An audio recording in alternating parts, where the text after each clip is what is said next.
Hello everyone, welcome back to my channel. আমি মন্দিরা from Shimla. আমি আবারও নিয়ে চলে এসেছি নতুন একটা ভিডিও আপনাদের সামনে। কেমন আছেন সবাই? আশা করছি সকলে খুব ভালো আছেন আর আমিও খুব ভালো আছি। তো আমি আগের ভিডিওটা এখানেই শেষ করেছিলাম আর বলেছিলাম পরের ভিডিওটা এখান থেকে স্টার্ট করব। তো শুরু করে দিলাম আমার আজকের ভিডিও এখান থেকেই। এই ওয়াটারফলটা দেখতে কি দারুণ লাগছে, তাই না? আমি বলেছিলাম না যে রাস্তায় যেতে যেতে ছোট বড় প্রচুর আপনারা ওয়াটারফল দেখতে পাবেন। তো আমরা সব ওয়াটারফলে দাঁড়াইনি, যেগুলো বড় বড় মেন সেই জায়গাগুলোতেই দাঁড়িয়েছিলাম। এই ওয়াটারফলটা আপনারা একটা ভিউ পয়েন্টও বলতে পারেন। এত সুন্দর একটা ওয়াটারফল আর তার আশেপাশের পাহাড়গুলো, চারিদিকের ভিউটা এত অপূর্ব সুন্দর লাগছে। এখানে দাঁড়িয়ে আপনারা কিছুক্ষণ সময় কাটালে আপনাদেরও ভীষণ ভালো লাগবে। এই ওয়াটারফলটার পাশে একটা ধাবাও রয়েছে, পাঞ্জাবি ধাবা। আপনারা চাইলে এখানে দুপুরের লাঞ্চটা সেরে নিতে পারেন। এখানে টয়লেটের ফেসিলিটি অ্যাভেলেবেল আছে, তবে হ্যাঁ, শুধুমাত্র কাস্টমারের জন্য। টয়লেটটা এই কারণে মেনশন করলাম, বিশেষ করে মেয়েদের ক্ষেত্রে আমরা যখনই বাইরে যাই তখনই একটু দেখি ওয়াশরুমটা কোন দিকে আছে। তো এইখানে ওয়াশরুমের ফেসিলিটি আছে। আর এই দিকে আমাদের লাঞ্চ করাও প্রায় কমপ্লিট হয়ে গেছে। লাঞ্চ করার পরে চলুন আবার একটু ওয়াটারফলে গিয়ে একটু ভালো করে ফটো ভিডিও করে নিই। খাওয়া দাওয়া করে আমরা আবারও চলে এলাম ওয়াটারফলের পাশে। এইখানটাতে বসে এত ভালো লাগছে, ঠান্ডা ঠান্ডা হাওয়াও দিচ্ছে আর রোদও খুব সুন্দর উঠেছে। বেশ কিছুক্ষণ বসলামও, ফটো ভিডিও তুললাম। চলুন এরপরে একটু পরেই আমরা বেরিয়ে যাব। বেরিয়েও পড়েছি আমরা। এরপরে আমরা এসে দাঁড়ালাম অটল টানেলের সামনে। এখানে গাড়িগুলো দেখুন, প্রায় অনেক জায়গাতেই দেখলাম এই গাড়িগুলো রয়েছে। এটাও একটা ভিউ পয়েন্ট, অটল টানেল। এখানেও দেখুন বেশ অনেক লোকজন রয়েছে। আপনারা চাইলে এখানে দাঁড়িয়েও বেশ কিছুক্ষণ সময় কাটাতে পারেন, ফটো ভিডিও তুলতে পারেন। আর চারিদিকের পরিবেশটা দেখুন, ভীষণ সুন্দর লাগছে আর বেশ সুন্দর হাওয়াও দিচ্ছিল। তবে দেখলাম জুন মাসে কিন্তু মানালিতে বেশ ভালোই গরম থাকে। আমি তো আপনাদেরকে বললাম যে আজকে আমাদের স্টে আছে শিশুতে, তবে এখন আমরা যাচ্ছি লাহোলে। ওখানে একটা ভিউ পয়েন্ট আছে, খুব সুন্দর জায়গা। এখন আমরা ওখানেই যাচ্ছি। আর এই রাস্তাটাকে দেখুন, এত অপূর্ব সুন্দর লাগছিল রাস্তাগুলো। মনে হচ্ছে দেখুন গাছে এই সবে পাতা বেরিয়েছে, এত সুন্দর। আর গল্প করতে করতে আমরা ঢুকে গেছি লাহোলে। এই দেখুন এক টুকরো বরফে ঢাকা পাহাড়। রাস্তা দিয়ে যেতে যেতে আপনারা যে কোনো জায়গায় দেখবেন এরকম ছোট ছোট বরফে ঢাকা পাহাড় আপনাদের নজরে পড়বেই পড়বে। আর এত সুন্দর দেখতে লাগছে। প্রায় এসেই গেছি আমরা, আর একটুখানিকে রাস্তা আছে। আজকে তো আমাদের স্টে আছে শিশুতে। আগামীকাল সকালে আমরা বেরিয়ে যাব বারালাচার দিকে। যেমনটা আমি আপনাদেরকে বলেছিলাম আগের ভিডিওতে, যে জুন মাসে রোটাং পাসে কেমন বরফ থাকে সেটা তো আমি আপনাদেরকে দেখিয়ে দিলাম। রোটাং পাসে যেমন বরফ আছে, তার থেকেও যদি বেশি পরিমাণে বরফ আপনারা দেখতে চান বা বরফ নিয়ে খেলাধুলো এনজয় করতে চান, তাহলে আপনাদেরকে যেতে হবে হচ্ছে বারালাচ্ছার দিকে। জুন মাসে বারালাচ্ছাতে কেমন বরফ থাকে সেটা আমি আপনাদের সঙ্গে শেয়ার করব হচ্ছে পরের ভিডিওতে। তার জন্য আমার পরের ভিডিওটা আপনাদেরকে অবশ্যই দেখতে হবে। আর এই দিকে আমরাও এসে পৌঁছে গেছি লাহোলের ভিউ পয়েন্টে। এখানে চলছে বাঞ্জি জাম্পিং, আর এখানে বাচ্চাদেরও বিভিন্ন রকমের অ্যাক্টিভিটিরও ব্যবস্থা আছে। আমরা এখানে এসে পৌঁছে গেছি বেশ অনেকটাই দুপুর। আমাদের হাতে এখন অনেকটাই সময় আছে, কারণ লাহোল থেকে এখানে শিশু বেশিক্ষণের রাস্তা নেই। তাই এখানে আমরা বেশ কিছুটা সময় কাটাবো। এই দিকটাতেও চলছে বাঞ্জি জাম্পিং। লাহোলের এই ভিউ পয়েন্টটাতে এলে আপনারা বিভিন্ন রকমের অ্যাক্টিভিটি করতে পারবেন। এইখানে জিপ লাইনেরও ব্যবস্থা আছে। এই জিপ লাইন করে এপার থেকে ওপার করতে পারবেন। ওপারে করে ওই যে ওয়াটারফলটা আপনারা দেখতে পাচ্ছেন, ওই ওয়াটারফলটা পৌঁছাতে পারবেন। ওই ওয়াটারফলটাকে সামনে থেকে দেখতে গেলে জিপ লাইনে করেই আপনাদেরকে ওপার হতে হবে, কারণ জিপ লাইনটাই হচ্ছে একমাত্র রাস্তা। এখানে টিকিট কাটার ব্যবস্থা আছে। এখান থেকে আপনারা টিকিট কেটে নিয়ে জিপ লাইনে করে ওই পারে যেতে পারবেন। আর ওই পারে গিয়ে ওই যে ওয়াটারফলটা দেখতে পাচ্ছেন, সেটা সামনে থেকে ভিউটা এনজয় করতে পারবেন। তবে হ্যাঁ, আমরা জিপ লাইনে করে ওই পারে যাইনি আর সামনে থেকে ওয়াটারফলটা আর দেখা হয়নি। তার কারণ রাস্তায় যেতে যেতে তো অনেক রকমের ওয়াটারফল দেখলাম, তো সেই জন্য আর জিপ লাইনে করে ওই পারে যাওয়া হয়নি। আর আমি বললাম না, যেদিকেই তাকাবেন পাহাড়ের মধ্যে এক টুকরো বরফ আপনাদের নজরে পড়বেই পড়বে। এত সুন্দর দেখতে লাগছে চারিদিকটা, তার মধ্যে রোদটাও ভীষণ সুন্দর উঠেছে, যার জন্য আরও বেশি ভালো লাগছে। এইখানটাতে খুব সুন্দর একটা সেলফি পয়েন্ট বানানো হয়েছে, আই লাভ লাহোল। আর তার পাশে এখানে একটা ক্যাফেও বানানো আছে। আমরা তো এসেছিলাম মানালি ঘুরতে জুন মাসের প্রথম উইকে, আর মানালিতে জুন মাসের প্রথম উইকে ওয়েদারটা বেশ ভালোই ছিল। আর এই দেখুন, এইখানেও এই গাড়িগুলো রয়েছে, প্রায় অনেক জায়গাতেই এই গাড়িগুলো দেখতে পেলাম। আর এই দিকটাতে দেখুন, খুব সুন্দর একটা বড় তালাবের মতন বানানো আছে, আর এখানে বিভিন্ন রকমের ওয়াটার অ্যাক্টিভিটিও হয়ে থাকে। তবে এখন দেখলাম জলের পরিমাণ অনেকটাই কম। অনেকটাই কম বলতে নেই বললেই চলে, কি জানি গরমের কারণে নাকি কে জানে। তবে যখন এই জায়গাটায় জল থাকে তখন তো অনেক রকমের অ্যাক্টিভিটি হয়ে থাকে, ওয়াটার অ্যাক্টিভিটি, তখন এই জায়গাটায় নাকি আরও বেশি সুন্দর লাগে দেখতে। জুম করে ওই বরফের পাহাড়টাকে দেখতে গিয়ে দেখি পাহাড়ের মাঝে কি সুন্দর এই ঘরগুলো দেখুন।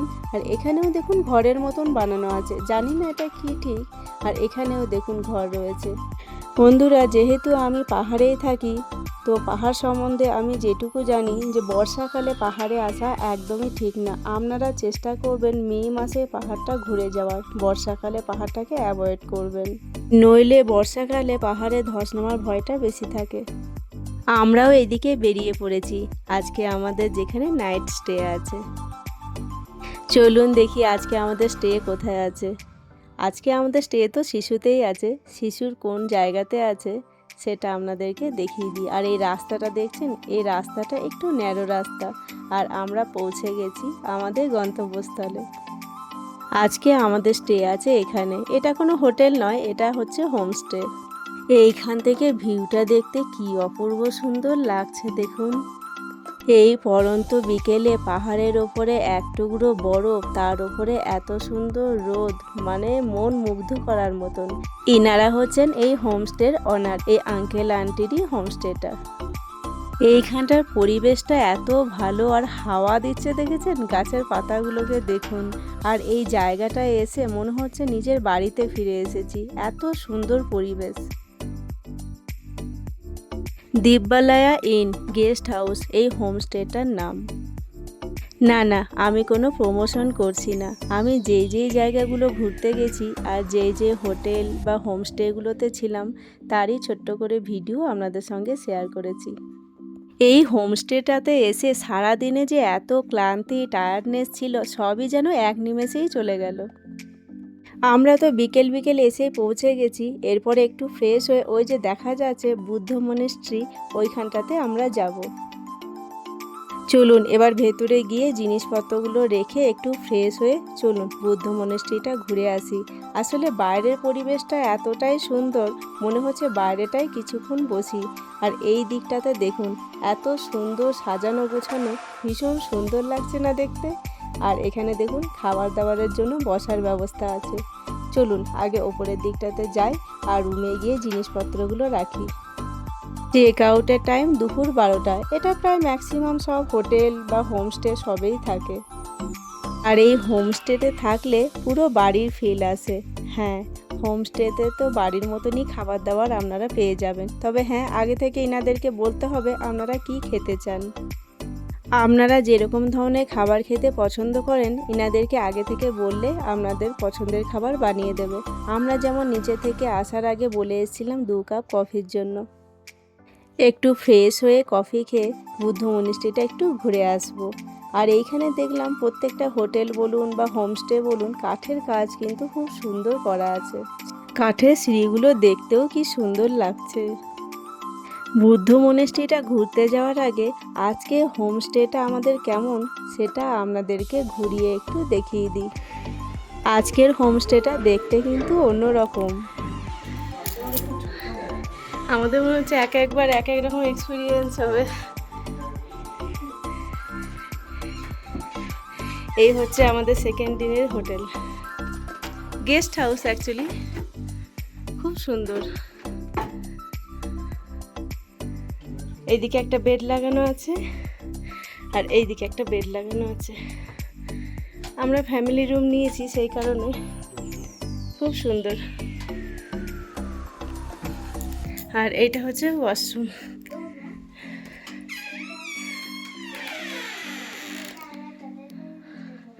ওয়াশরুমটা একটু ছোট কিন্তু খারাপ না। এখানে মিরর আছে। আচ্ছা, একটু কফি টফি খেয়ে ফ্রেশ হয়ে বেরিয়ে পড়লাম আমরা বুদ্ধ মনিস্ট্রির দিকে। চলুন সন্ধে হওয়ার আগে বুদ্ধ মনিস্ট্রিটা একটু ঘুরে আসি। তো আমরা গেস্ট হাউসে চলে এসেছি, আর ওখান থেকে সামনে কি আছে? বুদ্ধ মনেস্ট্রি। হ্যাঁ, বুদ্ধ মনিস্ট্রি। এখন আমরা ওখানেই যাচ্ছি, হেঁটে হেঁটেই যাব, খুব একটা দূর নয়, কাছেই আছে। এই পরন্ত বিকেলে সূর্য অস্ত যাওয়া চোখের সামনে এত অপূর্ব সুন্দর লাগছে। থেকে পাহাড়টা দেখুন একবার, দারুণ লাগছে, দারুণ। এত অপূর্ব সুন্দর ভিউটা। হাঁটতে হাঁটতে আমরাও এসে গেছি বুদ্ধ মনিস্ট্রির সামনে। চলুন এবার ওপরের দিকটাতে যাই। এইখানটাতে মনে হচ্ছে কোনো কিছু চাষ হয়েছে। আর এইসব সাইডে আপনারা রাস্তা যেদিকেই যান না কেন, বরফে ঢাকা পাহাড়টা মনে হবে আপনার সঙ্গে সঙ্গেই চলছে। আর এদিকে আমরাও এসে পৌঁছে গেছি বুদ্ধ মনিস্ট্রিতে। আর আমরা যখন বুদ্ধ মনিস্ট্রিটায় এসে পৌঁছেছিলাম তখন বুদ্ধ মনিস্ট্রিটা বন্ধ ছিল। আর ওই যে বলে না, অন্তর থেকে যদি ভগবানকে ডাকা হয়, সে যে ধর্মেরই ভগবান হোক না কেন, ভগবান ঠিকই সাড়া দেয়। তাই যখন বুদ্ধ মনিস্ট্রিতে আমরা এসে পৌঁছালাম আর মন্দিরটা যখন বন্ধ দেখলাম, তখন আমাদের মনটাও একটু খারাপ হয়ে গেছিল, কিন্তু ভগবান আমাদেরকে ঠিকই সাড়া দিয়েছে। হঠাৎ করে দেখি এক ভদ্রমহিলা এসে দেখেন আমরা মন্দিরের সামনে দাঁড়িয়ে আছি, উনি আবার মন্দিরের দরজাটা খুলে দেন। চলুন তাহলে মন্দিরের ভেতরে ঢুকি আর আপনাদেরকেও ভগবান দর্শন করিয়ে দিই। সারাদিনের ক্লান্তি, টায়ার্ডনেস এটা তো হোমস্টেতে এসে চলেই গেছে, আর এইখানে এসে যেটুকু ক্লান্তি ছিল সেটুকুও চলে গেছে, আর মনও ভীষণ ভালো হয়ে গেছে। আমাদের বুদ্ধ মনিস্ট্রিটা ঘোরা হয়ে গেল, এবার আমরা হোমস্টের দিকে যাচ্ছি। সন্ধে হতে এখনও একটু বাকি আছে। আর এই দিকটাতে দেখলাম বেশ অনেক রকমের চাষবাসও হয়ে থাকে। আজকে রাতটা আমরা এখানে থেকে কালকে সকাল সকাল বেরিয়ে যাব বারালাচ্চার পথে। এই যে লাইট জ্বলছে, এইটাই হচ্ছে আমাদের হোমস্টেটা। এবার হালকা হালকা সন্ধেও হয়ে গেছে, চারিদিকটা কি দারুণ লাগছে। এসে পৌঁছে গেলাম আমরা হোমস্টেতে। তবে আর এখন রুমের মধ্যে যাব না, বাইরের পরিবেশটা আমার ভীষণ ভালো লাগছে, তাই বাইরেটায় এখন একটু বসবো, তারপরে পরে রুমে যাব। আমরাও আমাদের রাতের ডিনারটা ওনাদেরকে বলে দিয়েছি। আপনারা চাইলে ইভিনিং স্ন্যাক্সে মোমোস কিংবা সিড্ডু এগুলো অর্ডার করতে পারেন। আমরাও ইভিনিং স্ন্যাক্সের জন্য মোমো একটু অর্ডার করেছিলাম, এনারা কিন্তু সঙ্গে সঙ্গেই বানিয়ে দেন। তোমাকে কেমন লাগছে মামা এই জায়গাটা?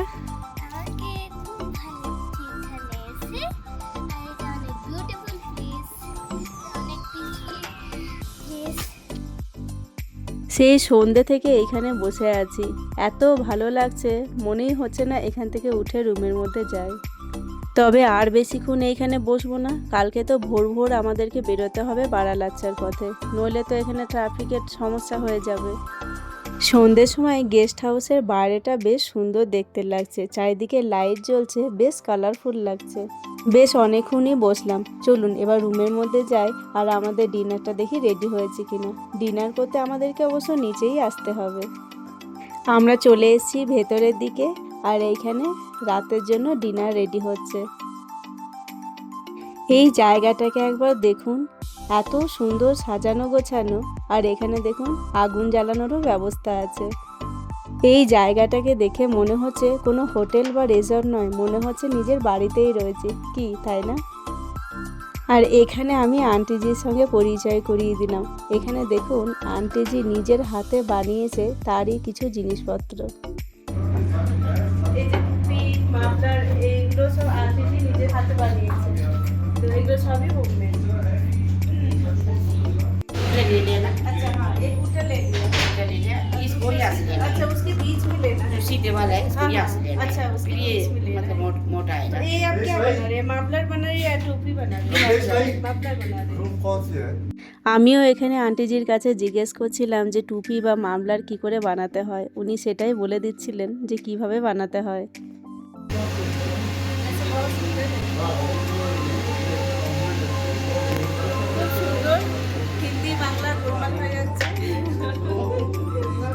মানালি, এখানে কুল্লু লেখা মানালি। আছে মানালি, कुल्लू मनाली কুল্লু মানালি, হ্যাঁ কুল্লু মানালি লিখে। ये तो रेडीमेड है ना सूट्स हाँ। जेंट्स का এগুলো সব রেডিমেড। ये लेडीज का তো ये আপনারা बच्चों যারা का। এখানে স্টে করবেন তো এখানে টুকটাক এরকম টুপি, হ্যান্ড গ্লাভস, মাফলার এগুলো কিন্তু সব এখানে পেয়ে যাবেন। তো স্পেশালি এই জায়গাটা তো আমার দারুণ লেগেছে। আপনাদের কেমন লেগেছে অবশ্যই কমেন্ট করে জানাবেন। আমাদের রাতে ডিনার রেডি হয়ে গেছে, আমরা একেবারে ডিনারটা করেই ওপরে উঠব। আর এখানে আমাদের ডিনার এসেও গেছে, চলুন তাহলে ডিনারটা করে নিই। ভিডিওটাও তাহলে এখানেই শেষ করলাম। আমার আজকের ভিডিও আপনাদের কেমন লাগলো অবশ্যই কমেন্ট করে জানাবেন। ভালো লাগলে লাইক, শেয়ার, সাবস্ক্রাইব করে দেবেন। দেখা হচ্ছে পরের একটা ভিডিওতে, ততক্ষণের জন্য সবাই ভালো থাকবেন।